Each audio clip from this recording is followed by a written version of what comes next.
True love of God is inseparable from the love of fellow man. You cannot hate man and love the God who commands you to love humanity. It doesn't work. Now, there are a handful of verses in the Bible that one could pull up that would seem to contradict this. It's a fact. But look at each of those verses. Count their number and count the number of times that God commands you to love your fellow man, to love the foreigner in your midst. They're not at all equal. To the contrary, the amount of times that the Bible commands us to love other people and the amount of times that the Bible affirms that God loves all humanity and all his works, the one far outweighs the other. And in such cases, it's not the only case that this happens in the Bible. In such cases,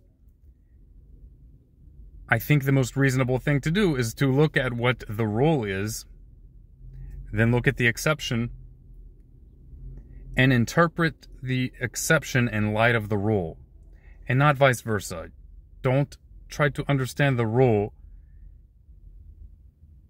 in submission to the exception, but understand the exception in the context of the rule. Few quick examples.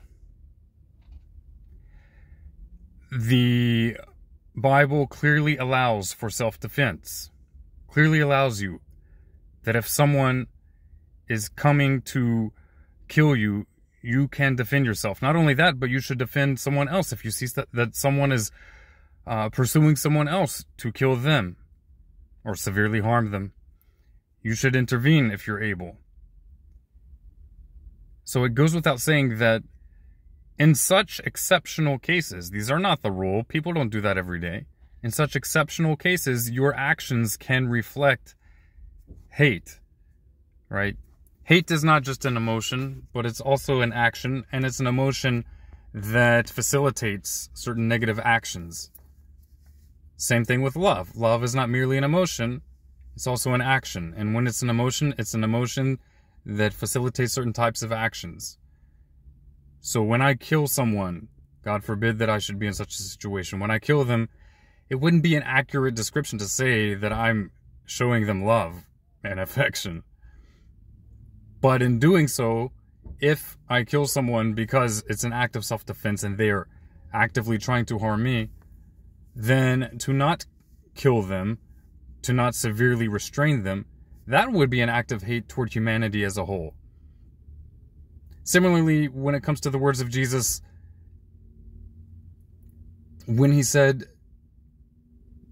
if one man strikes you on the cheek, turn and give him the other as well, he's not talking about when someone's life is threatened, but he's talking about petty offenses. And in this sense, in this way, I think the passages make much more sense. We should pray for our enemies and work to convert our enemies to be our friends, when this is reasonable, when they are not actively pursuing us.